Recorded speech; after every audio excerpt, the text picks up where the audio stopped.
I'll just be blunt right now. I became an asshole. I really did.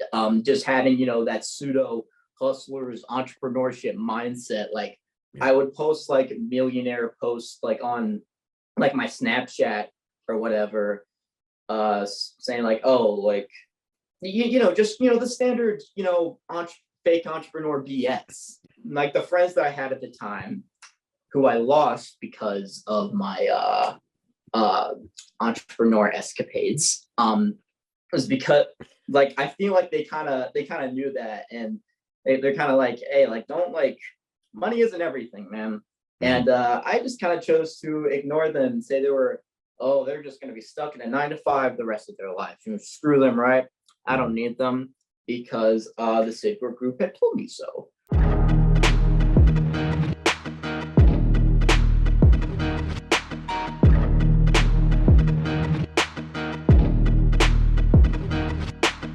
Gian, you were a part of several different MLM type companies, Yes. a couple of which we, or at least you know, to be a part of, probably Cydcor, up in Indianapolis, so not too far from where either of us are right now. And the first one you mentioned in your message was a Cydcor company, at least to your suspicions. So kind of take us through what your start was, because in your message you also said, like most people I talked to, you didn't know what you were going to be doing the first day you got there. Yeah. So I guess the best way to put this would be just kind of prefacing like how I even found these places. It actually did technically come from like doing door to door a little bit, and not in an MLM format. This is like a legitimate company. It's called Blue Raven Solar. They basically, well, as its namesake, they make solar panels and put it on people's homes. And what I did, I was an appointment setter. I didn't take any money at the door. I pretty much say like, hey, we got these solar panels. Just told them a little bit about them. Can I set an appointment with you to have our sales rep come? And actually, they were actually going to be taking money and doing the sale. So, and that job I did right out of high school. Like I didn't go to college at first, because I wanted to do music. And music is something that necessarily you don't need to go to a 4-year school for. It's one of those things you can kind of just like learn as you go. Yeah. And another reason was that I graduated in 2020, so COVID was a major factor. We didn't know how bad COVID would get at the time, so that led me into, what am I going to do? I'm going to work right out of high school, right? And it turned out to be a way better than I was expecting, purely because of the people there. It was very lax. You didn't have to like, we only had a meeting like once a week or so in the office, and it was very free. You could pretty much work whenever you wanted to. And we basically, me and this other guy that was there, we had built like this entourage of people that would just go knocking together. And I legitimately gained really close friends there, because it's a job that at face value doesn't feel like a traditional job. You're out in the world, you're exploring the city, suburban neighborhoods, but still, right? Yeah. That freedom was really an awesome factor to me. So right from the start, I had associated like kind of pseudo entrepreneurship with in door to door with good memories. Yeah.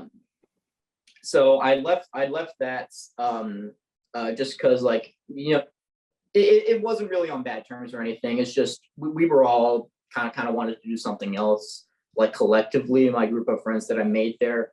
Yeah. And so we're now at the beginning of 2021.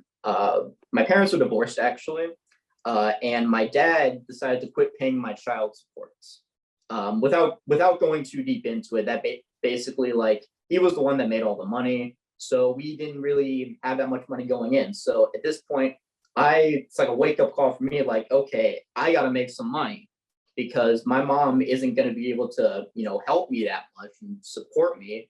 My parents are, my mom is great. Like, she supports me any way that I can. But the financial means to do that isn't really going to be there. So I'm like, okay, I need to make money. So I'm thinking like, okay, I've done this sales thing a little bit, and like I was okay at Blue Raven. I wasn't like the best person there, but I did enough to stay for 5 months. So that's kind of how I found the Cydcor group, and going into it, they told me that I'd be like, they told me that I'd be going to houses, but not door to door. They said I'd be going to like 10 places a day, and selling AT&T TV and internet. Which that made sense to me because we had people like that at Blue Raven. We called them closers that did that exact thing. Just go to the appointments that we had set as appointment setters and doing that sale. So I thought I was going to be doing that, and man, was I wrong. So that's kind of how that got started.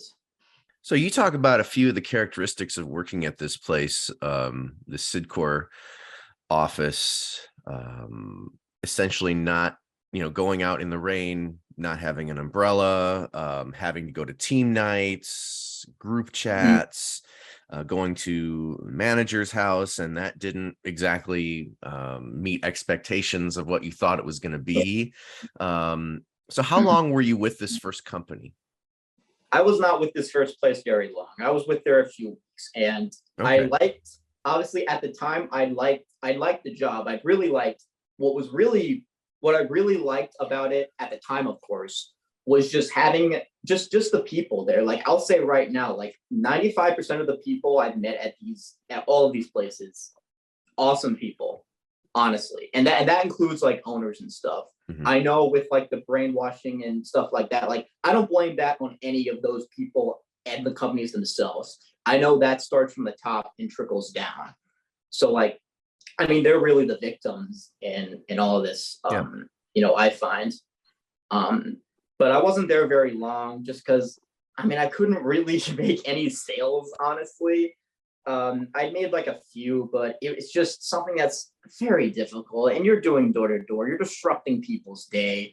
I don't like to inconvenience people. And something that I'm not sure if I mentioned in the email or not. I'm autistic.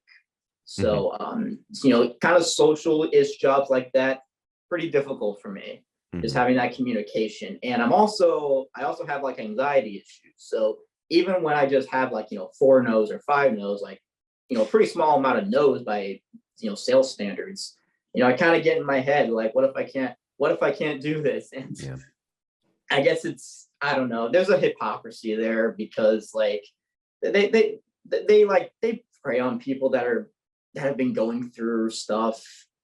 And I guess, I don't know, their mindset's just, okay, we're just gonna tangentially, screw you up even more and make you and do something that's nearly impossible. So we're just gonna screw your mental state even further. So you eventually moved on from this place to another,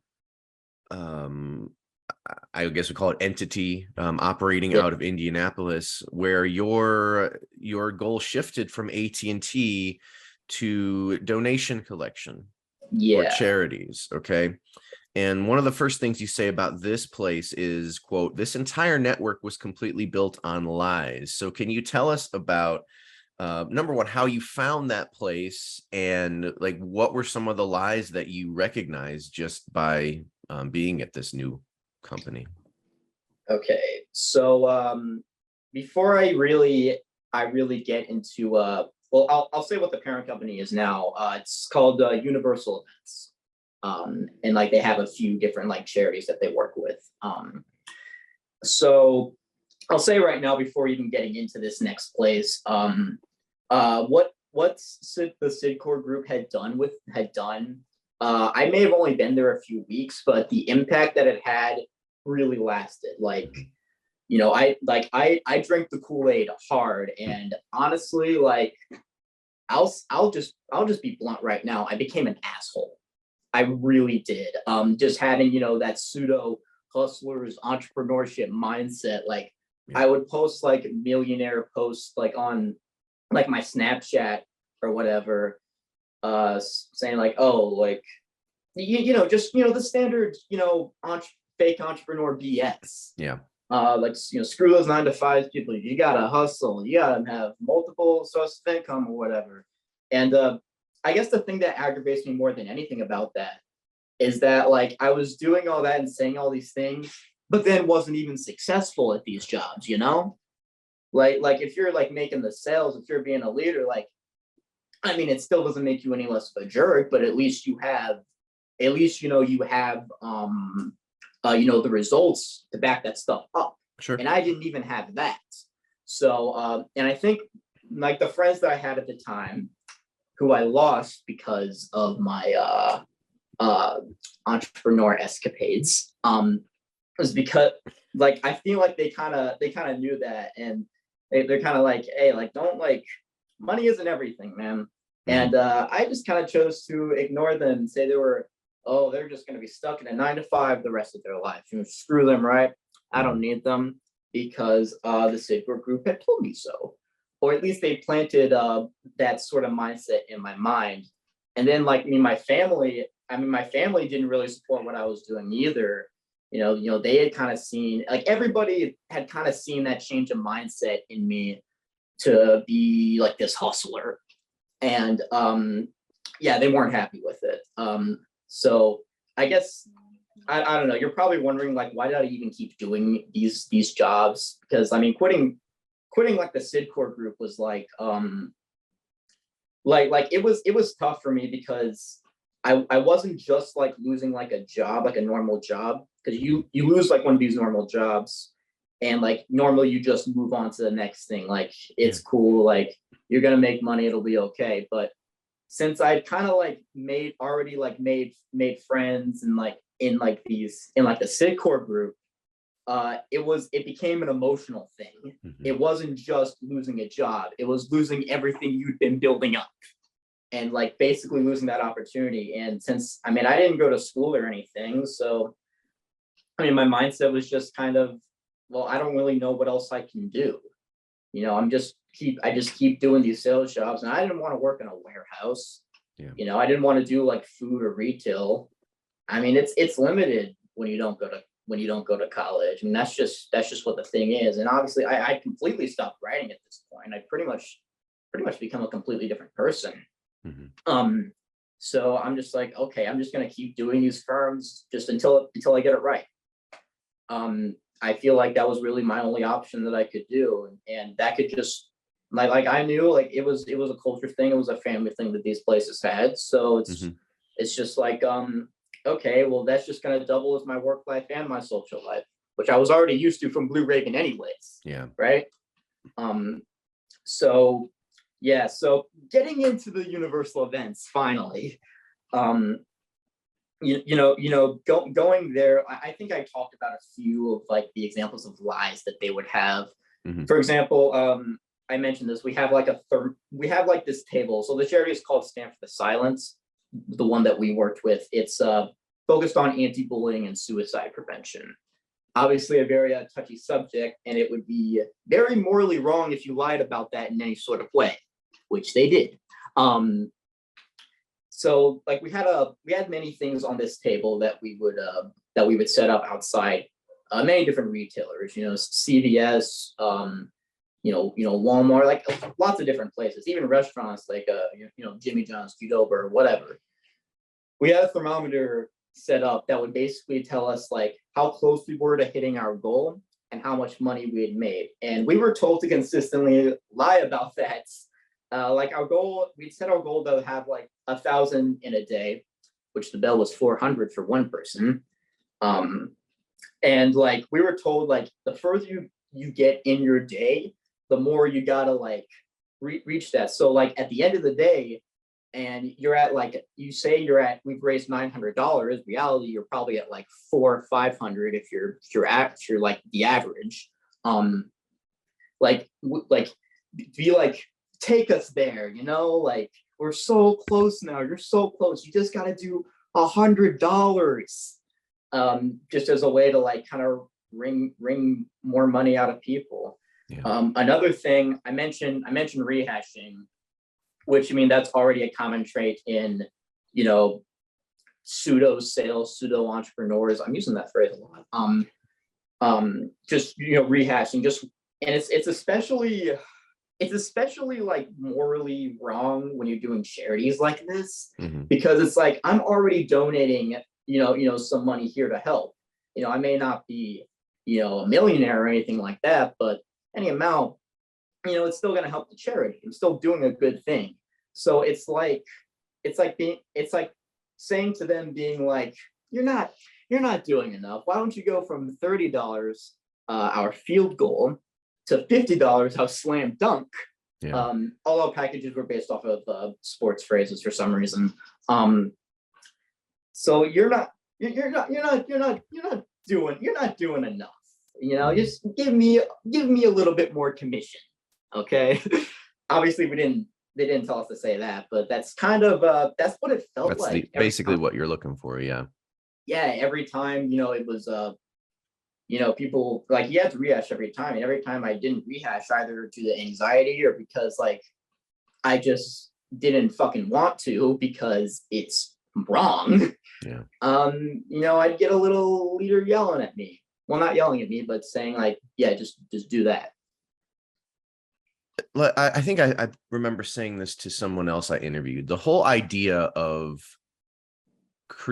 standing out on the street corner and accepting donations for charities is a noble cause. It's a wonderful thing to do. Absolutely, but yeah. If 95% of the money you're collecting doesn't go to the charity, if it goes to the third party organizations, and at least in these companies' cases, all the different levels of the pyramid, there's something wrong there. You're not collecting money for these charities. You're collecting money for a for-profit scam company that is using the charity as a way to milk more money out of everyday people who are none the wiser, right? Yeah. Did you ever have any concerns about where the money was going, or did you ever really think about, well, wait a minute, I'm collecting for charity, but there's all these people that also have to make money off of this?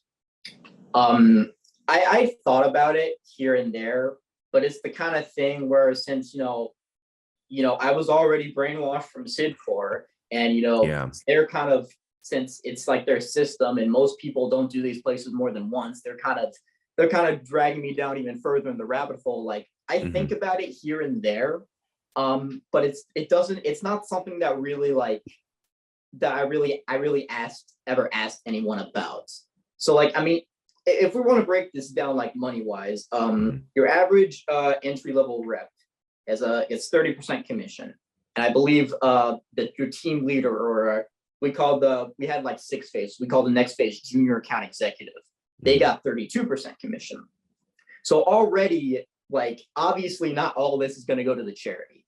Like that's just a fact. And sometimes, like, when you have these places, sometimes, like, you gotta pay your employees, you gotta pay office rents, and if you're using it to pay for, like, expenses like that, I mean, to me, like, that's all fine and good. Like, it's still considered nonprofit, i.e., no money made after your expenses. But then when you're a senior exec and higher to development exec, assistant director, you get a profit share. And they told me this during the interview. I think it was like 2% for senior execs, 5% for development execs. Like, I don't remember all the percentages, but clearly you said profit share. So you're clearly making money off of this. Of course, we don't know how much money you're making. We don't know how much is being sent to the charity, but obviously not all of, obviously you're making a profit. So not all of that money is going to go to the charity, Yeah. And we blatantly told people, like, hey, it's all gonna go to the charity, whatever. Yeah, and that's the worst part, is if you have to lie to people. I mean, I understand why, right? Because if you were to tell people, if they ask, well, does all of this go to charity? And you broke it down and say, well, no, I mean, we got to make money. Then they might be like, well, I don't know if I want to donate to you. I might just donate through the website, which is what everybody should be doing. Yeah, anyway, that's what a lot of people say. I mean, frankly. and I think, and so did you run into a decent amount of people who were suspicious and said things like, well, I don't know, I'll look up this charity and maybe I'll donate it online? Yeah, we got quite a few people like that. It was one of our main objections, in fact, and it was, I think, a way we would try to, like, sway people to donating there Mhm. is, I don't know. It's kind of an impulse thing. Like, you're building up the impulse, and then when Yeah. people just leave anything, like, their impulse is going to go down, and they're probably not going to do it. Hmm. Um, I don't know. It's also the kind of thing where this is a charity that's very has a major pathos behind it, obviously, and just appeals emotionally. So I don't know. It's almost kind of like manipulating people's emotions as well. Hmm. Um, I will say, it's this is set up a little bit different from like Credico and whatnot. I did a little bit of digging and looked on the Stand for the Silent websites, look at their partners, because if any companies should be like that, that's where those companies should be in the partner section, right? If Hmm. like this is actually all going to them. And in fact, I did find a few of them, only a few of them though. I didn't find I found maybe four out of I don't know, 20 something offices that we had. And like, for example, my office in Indianapolis, I did not find. And what's even more confusing, I did not find Universal Events as well. I didn't even find the parent company. I just found like these Joe Schmo marketing firms under that. So Hmm. you think if any name is going to be attached to Stand for the Silence on their website, it'd be Universal Events, Yeah. right? Like, why would it just be like these almost like hand-picked marketing firms? Hmm. It's just really confusing to me. Oh, it's confusing to everyone. And Mhm. that's one of the reasons why these companies, regardless of what the parent is, Cydcor, Credico, Smart Circle, Cobra Group, Appco, they've been able to be successful for so many years, is that they're able to confuse people by making the setup of the network marketing so muddy. You almost have to you have to spend a day doing the internet research and saying, okay, I found this person here, or I found a name, so how are they connected to this, and is this connected to that, and then who is finally the connection to the parent company? It's ridiculous, but it helps them remain operational, because if they didn't do that, they've received so much bad reviews and bad press over the decades that there's no way that they would be able to function. Yeah. So that's why these companies make such a point of not saying, well, Cydcor, we're a part of Cydcor, or we work with Smart Circle, or Credico is our client broker. Whatever lies they may end up telling you about it, which is just another way of not saying we're a part of Mhm. Credico, we're a part of Cydcor, we're just an And another MLM.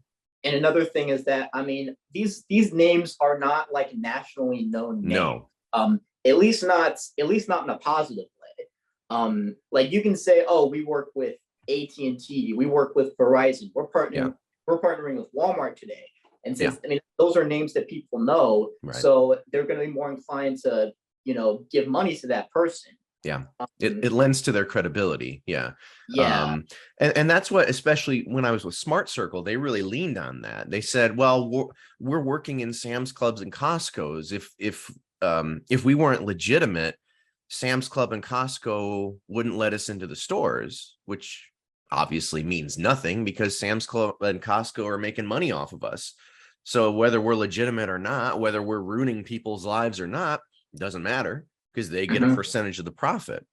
Yeah, and just Uh, because like something is like, oh, this is legitimate, this isn't a pyramid scheme. Well, yeah. it might be legal, but that doesn't change the fact that you're still legal. Legal does not mean ethical.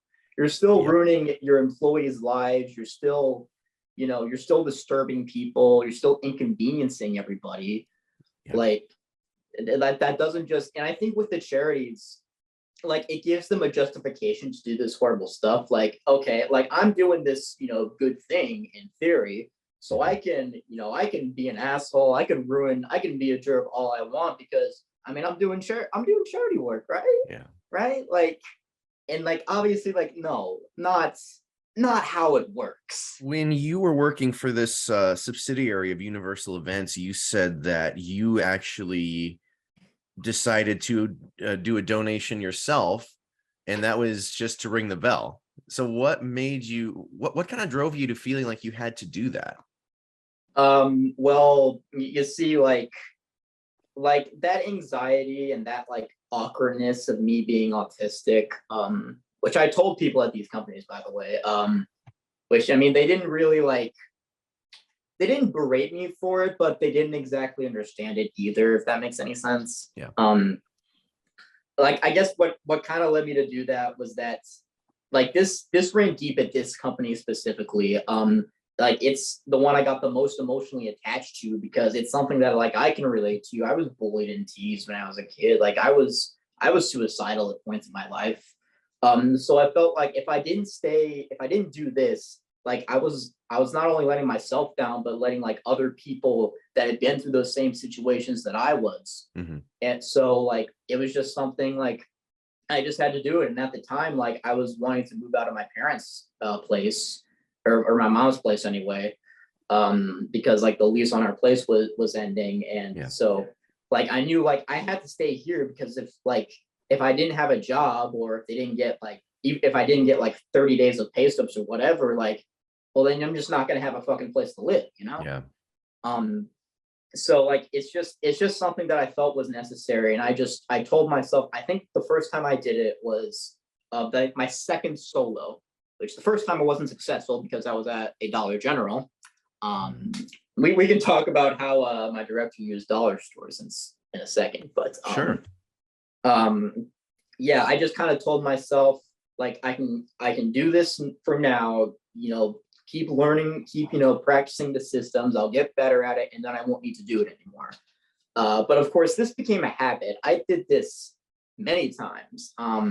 Sometimes it'd be as little as like $20. Other times, like there were times where I donated $100 of my own money just to hit bill, and like I was hemorrhaging money because of it. Like obviously, I didn't Mm-hmm. tell like anybody I was doing this. Obviously, I couldn't tell any of my coworker friends that I made, or like any leaders or anything like that.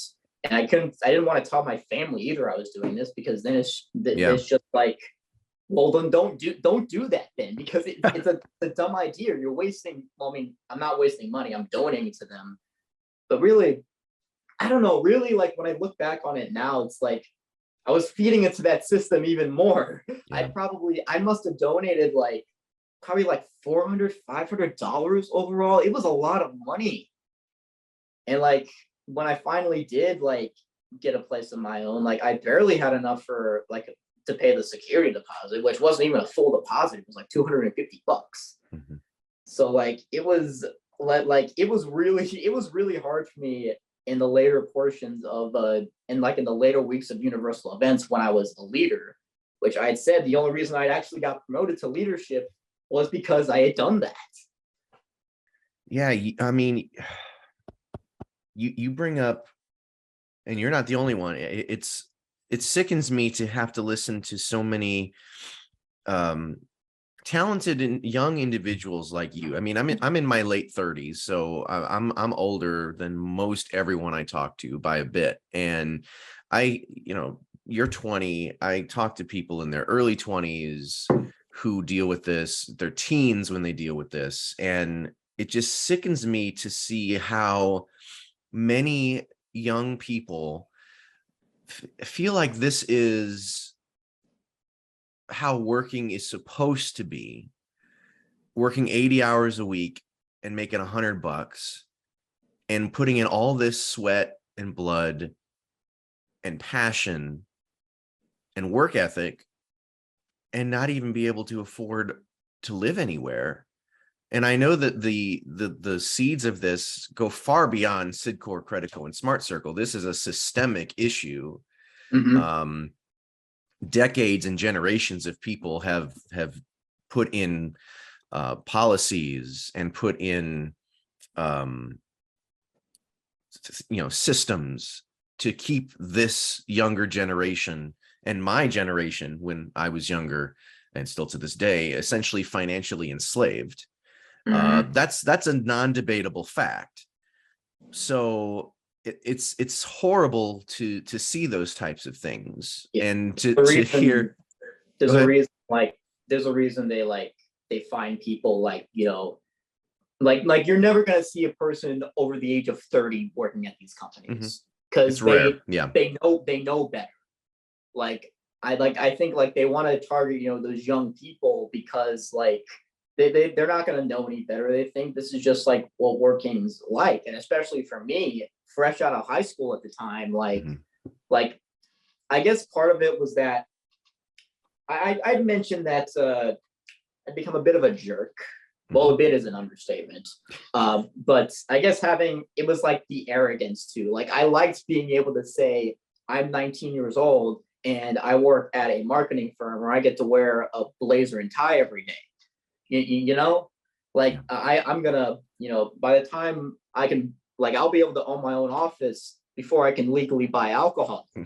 So, it's the arrogance to it that I Yeah. have, you know? I mean, they sell a dream, that they Mhm. sell this technically attainable dream, but the likelihood that you are going to be one of the people that attains that dream, that the literal dream that they're selling you, is about 0.001%. Absolutely. So, and they never mention that to you, right? I mean, in the opportunity meetings that I remember from Smart Circle, they make it sound so easy. Like all you have to do is do this, this, this, and at the end of the day, that's the paycheck you take home. And then once you start promoting people out, then you take home another slice of that much larger number over there. They make it sound so nice and so easy, but there's so many things they don't tell you.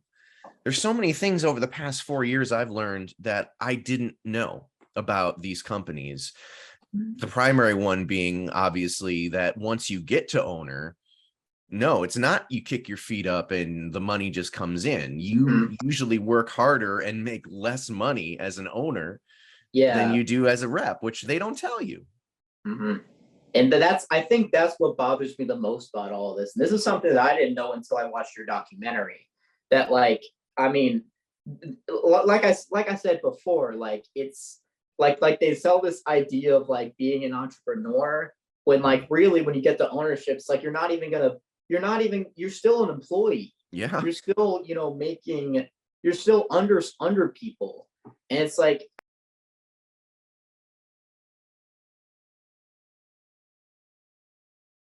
I mean, I guess my advice to people is just like, if you want to start a business, like actually start a business, Mhm. like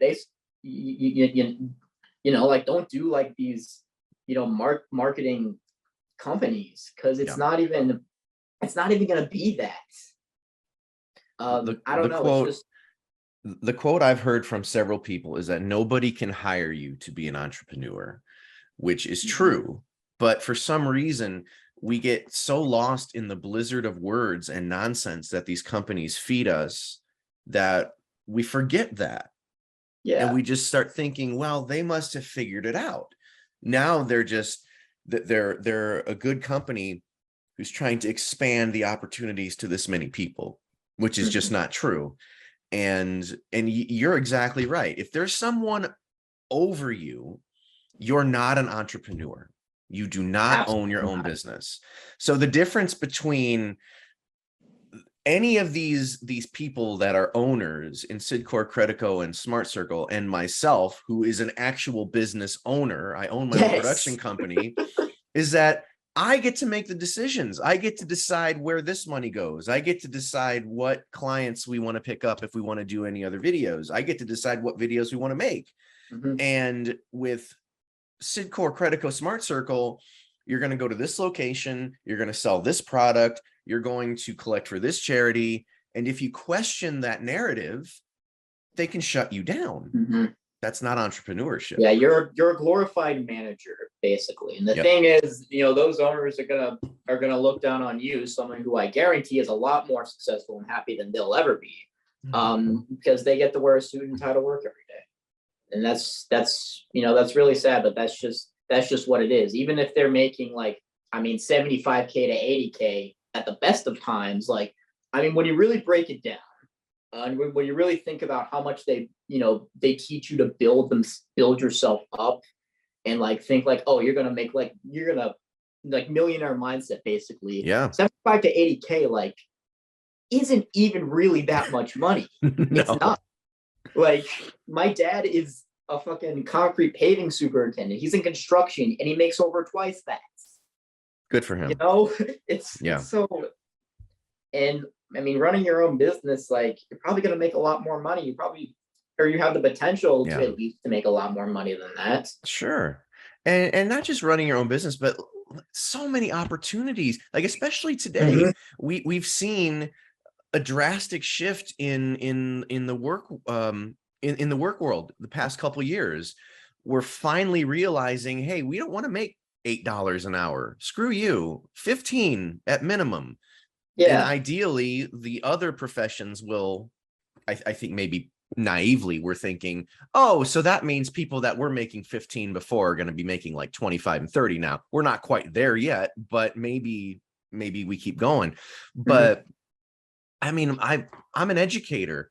I've been teaching at a college for the past 7 years, and I've made more than I know 95% of Smart Circle owners since I started 7 years ago. So you don't even have to be, well, the only way I can be financially successful is to own my own business. No, get a job at a legitimate company. And then you can take those skills. And if entrepreneurship is something you actually want to do and not something that a higher up or a consultant tells you that you want to do, then you can start those things like I did. It's you can do those things yourself without somebody telling you that that's what you want to do. All right, we kind of got off track there, but that's okay. We're still in the realm of talking about these things. But you brought up the dollar store thing, which you're not the first one to tell me that. There is a reason, right? There is a specific reason why these owners seek out places like that for charity donations, right? I don't actually know what the reason is. The way I see it is like, okay, I'm just gonna tell you an example. There was this person who I worked with who I started in the summer, right? And he was working like full time. I think he was a junior exec while I was a client associate, what we call entry level. And then once September rolls around, he's starting school, right? So he's like, okay, I'm just gonna work part time here, and obviously they don't want you to work part time. They want you to be fully absorbed into this. But I think my director, she very begrudgingly agreed to do that. He basically went to school Monday, Tuesday, Wednesday. He does this Thursday, Friday, Saturday, with a lower bill to compensate for that. But so he's still like a leader technically, but I mean, they pretty much screwed him over royally. They just like half the time I even forgot like he was even working there, because he just fucking put him in like dollar stores the whole time and just kind of disguised it as like, well, we're gonna challenge you, And it's not even that it's lower income, but also lower traffic as well. I did really bad at these low income, low traffic events because like the demographics just they're not there. It's just a fact, and it's not like, I mean, you say that to an owner and it's like, oh, you're just gonna make an excuse, but like that's just what it is. Even if you're in like a rich area, like if the people aren't coming, if you're not getting the income, you're just not gonna succeed. Those are the types of places where I had to donate my own money. Yeah, and a theme I've heard so constantly in these charity donation scams is they go to places, lower income places, and it's the same theme with Cydcor, where they do these energy things, and AT&T or Verizon or T-Mobile things. They'll go to trailer parks. They'll go to these low income areas, arguably people that are less educated, people that if you tell them this is going to bring your bill down, that's what they're more concerned about, even if in the end they end up paying more, which tends to happen quite a bit.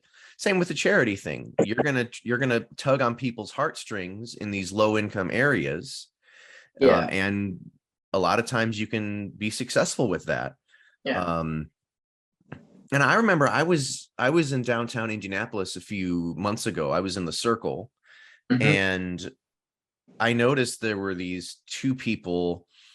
They may have had vests on, I don't remember, who were collecting for charity. So they may have actually been from Threshold, which we'll talk about here in a minute.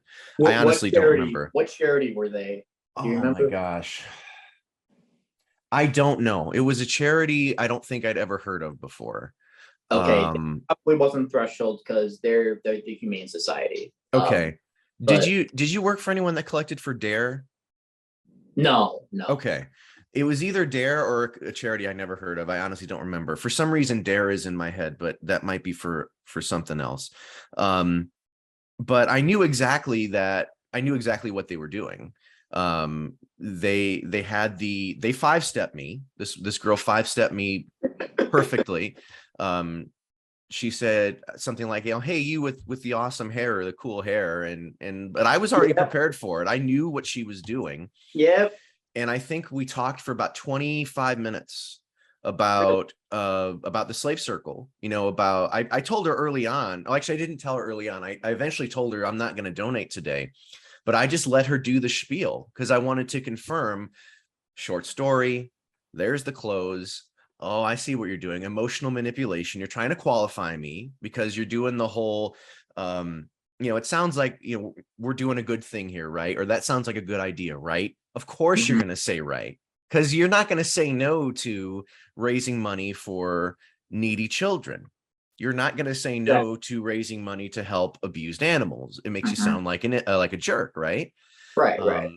But I knew exactly what they were doing. And before she even said what she needed me to do, I said, so you're doing the monthly debit, right? And she said, yeah, it's $20 or $30 a month. And I not to get too deep in the conversation, but we ended up talking about, my work. We ended up talking about Creditgo.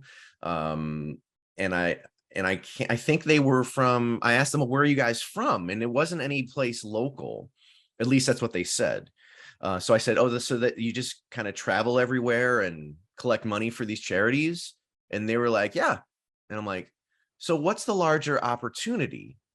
And the reason I asked that was after I talked to this first girl for like 10 minutes, she brought over this other girl after I identified who I was. And she said the word opportunity twice. And that begged me to ask the question. And her answer to, well, what is the opportunity was essentially, I want to do something that's going to be for the greater good. I want to help people. And then I could put myself in a financial situation for financial success and stability and still help people. There was no concreteness to the answer. It was all of these buzzwords and all of this just empty dream language that I could tell was pumped into her by somebody else. Right. So after a while, I was kind of like, well, there's really not much else I can say to get through to y'all. Here's my card, check out my work. And then I went to South Bend Chocolate and got some chocolate cake, which is why I was in the Circle in the first place. But it's so interesting because I'm sure people in downtown Indianapolis run into these people every day, and they are talked into donating money to essentially a scam operation disguised as charitable giving. So okay, eventually you decided, Universal Events, I'm done with this, and you ended up jumping ship to another organization in Indianapolis called Threshold Giving, which you said collected for Humane Society. So what was different about this? Well, I guess the first question is, what made you jump ship from Universal? Okay. And then what was different about this place? Okay. I can't wait to get into this. So it wasn't that I'd exactly I did not want to quit Universal. I didn't at all, because it was something I was so emotionally connected to. But by that point, especially at that point, being a leader and everything, Basically, like I wasn't doing well, partly because I'd run out of money to donate to the charity. So like I think it was like the last couple days or so at this company were like the final day was I was at Universal was probably one of the worst days of my entire life. Because what had happened like the last few days, like leadership in general, like they just kind of like basically gave up on me. Like it was just like, I mean, every time like I tried to say like, oh, I'm being like 1% better, which is like a phrase that we used a lot. And Yeah. and they just it definitely it just did not seem like that they cared at all anymore. It felt like they were trying to push me out of the office. I'll say that at one point they took like all like the leaders, well, all the junior execs at the time that were promoted around the same time that I was to do like pictures and like write like little bios to the website. They had taken every junior exec at the time except me. Like, and at that, and which like my director, she tried to say like, oh, like I just asked them like whatever, like no. Like you could tell like I didn't have that much. I wasn't gonna be there that much longer probably. So like what's even the point of doing that, right? Yeah. So I think I don't know. I was very like unorganized and stressed at the time because I was just wondering, okay, how do I even get to like be able to do this the next day and the next day and the next day? So like my dress word became like really like rough and haphazard. On our notebooks, like I'd rip out pages for the notebooks so I could like write down like we called it our TSEYs, basically tracking how many people we talked to, stopped, closed, and our yeses. Yep. I'd rip those pages out my notebook, so you had like these little like paper shreds that would fall on the floor of the office. And she eventually, like after like I don't even know how many times she told me this, like, why does this keep happening? She picked up like a little paper shred. And so at that point, I'm just like, okay, I've had enough of this. I'm not gonna waste like I'm not, because I felt like a burden to like the people that I was, my friends that I was working with. Yeah. I didn't want to like I respected what they were doing too much to try to ruin it. It wasn't that like I was mad or anything. Like it was just like it was soul crushing to me because I was like I was so it was an emotional thing. I was, like I said before, like I was so connected to this. I didn't want to quit, but I felt like I had to because like I just can't do this anymore. Like it's just gonna get worse and worse and worse for me. And that day, well, the same day I quit was the same day I signed the lease for my apartment that I had at the time. Because I mean, I had to because like, I mean, I don't know how I'm gonna pay first month's rent, but if I don't sign this now, I'm not gonna have a place to live. So that's what I got to do. And so it was like between Universal and Threshold was like a solid like it was a while, it was longer, it was a few months. And by this point, like I would do like DoorDash full time in between these jobs. And early on, just acting like, oh, it's my side hustle, that arrogant hustle attitude I mentioned earlier. Later on, it pretty much just became like, well, I feel like I just kind of have to do this. And it was getting like I'd done like a few like odd jobs in between those times. My brother actually had to pay my first month's rent because my car totaled, so I couldn't DoorDash. Bless his heart. And he also gave me his car because he was going to live with my mom because he was struggling a bit himself, a lot more than I was. So he'd given me his car so that I could live. And like, Indianapolis, you're not living there if you don't have a car. Right. It's nothing like Chicago. So going into Threshold, like by this point, like the entrepreneur hustle side of me had definitely died down a bit for sure. And I could tell like it wasn't exactly an MLM. Like I said, we meet at the Whole Foods downtown to do pitch practice. Yeah, which I mean, I'm glad you brought that up because I remember you messaged me that and I thought that was a little weird. I mean, I feel like that would be a red flag if this place doesn't even have an office. You're meeting at a Whole Foods in Indianapolis Exactly. to practice pitch and then be sent on your way. Well, the thing is, like, they were just starting the campaign in Indy. Like, me and like a few other people, we were like the first people there.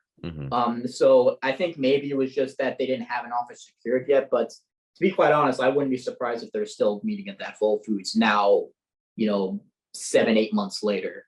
Because now we're at the start of 2022, and like all this is getting really tired to me at this point.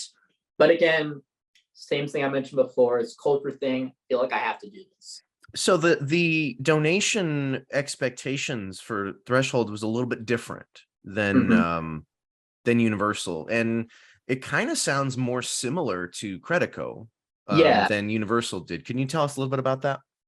Yeah. So the donations for Threshold, there were 3 options. You could donate monthly, quarterly, or annually, and each one had its own minimum requirements. It was the 25 monthly, or you could do 75 quarterly every 3 months. And if you wanted to do the annual, which was the closest thing to making a one-time donation, I suppose, was a whopping $300.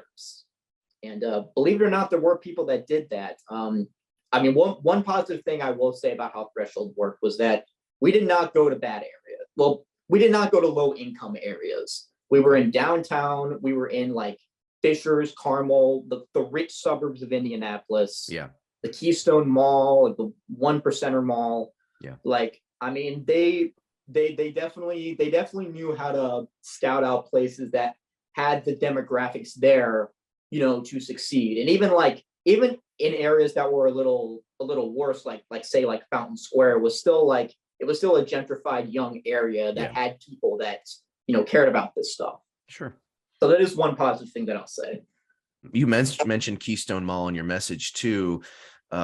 Very high end place. We're talking upper crust stores at the Keystone Fashion Mall. And so how successful were you there? I mean, I know you said that you had a security issue, but and we can talk about that. But first, what was your success rate at like those upper crust areas like Keystone?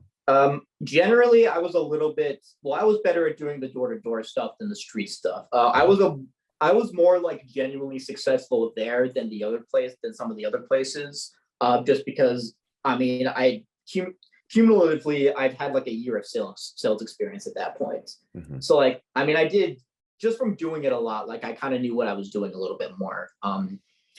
But I mean, doing it on the street in downtown, and we had a kiosk set up at the Keystone Mall. I wasn't that great with those places, or as good anyways, but the door-to-door stuff, I was pretty solid at. And I mean, we only had like five or so people on staff, but I was good with them for sure. Okay. But you did end up getting, did you end up getting kicked out of Keystone Mall, or was it just a complaint that was given at Keystone Mall? It was a complaint. We had just secured that kiosk, and it was literally like 15 minutes in. Like we had just started pitching people, and we got a complaint from one of the stores surrounding us, like, you're being too loud. Like, you have to quiet down a little bit. And we had to pay like a fine, or like a $500 fine or something like that.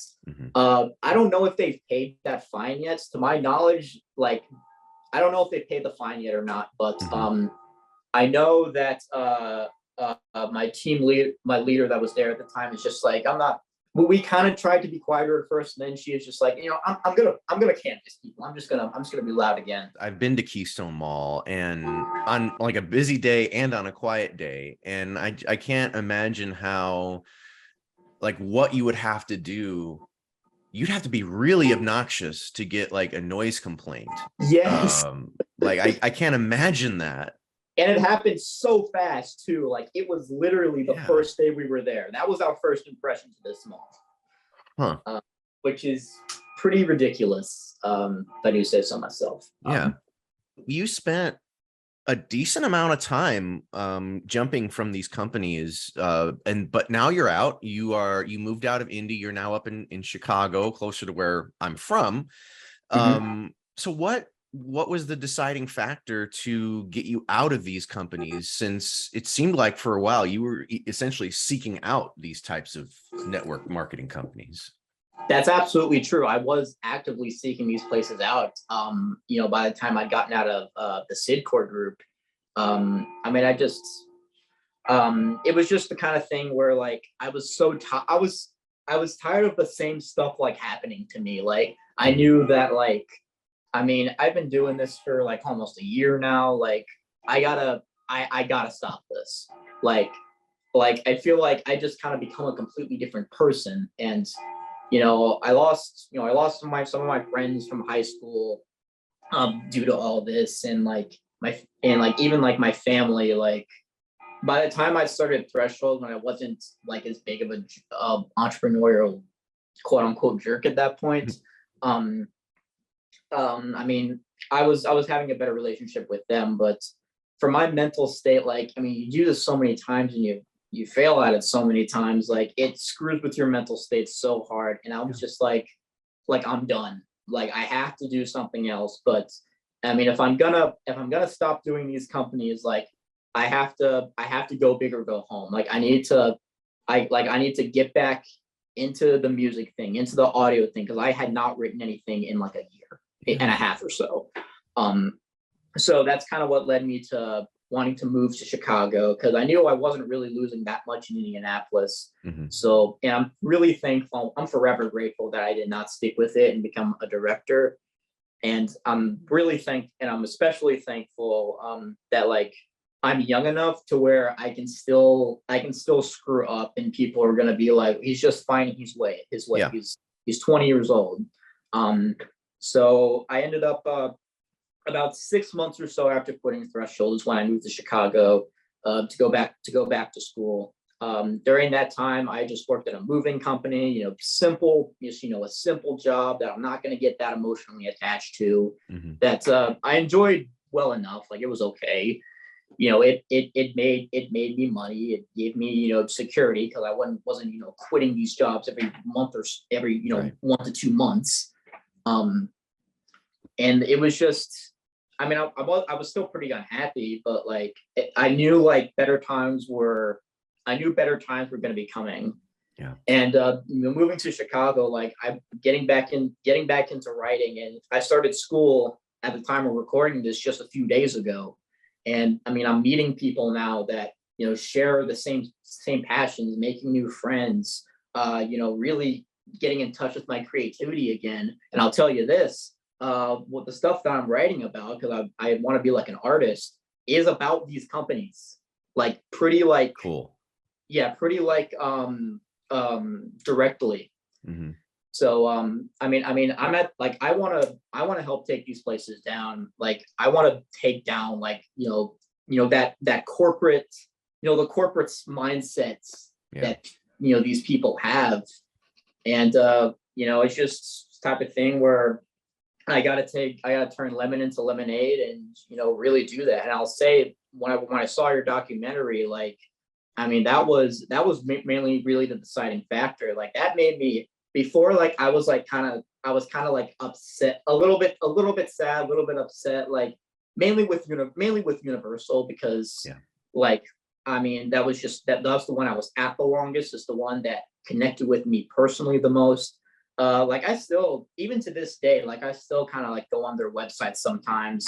And I'll say that all the people that I worked with, almost all of them are gone. It's only like my director, my admin, and 2 other people that were there when I started. So, and everyone else is just people that I didn't know. Right. So I like seeing that also kind of taught me, like, I mean, these places, well, they say these places aren't for everybody. They're not really for anybody. Yeah, you're absolutely right. But yeah, so I moved here. I know, I'm building up, I'm slowly but surely getting back into creativity. I'm making music. I'm Great. I'm getting in touch with making art and being in the studio again. it's nice. It really is, because this is who I am. I'm not a fucking entrepreneur. I'm not a salesperson, but I mean that's okay. Like, and really, like I never would have been. I never even would have been like happy with it anyway. So I'm glad I saved myself that pain.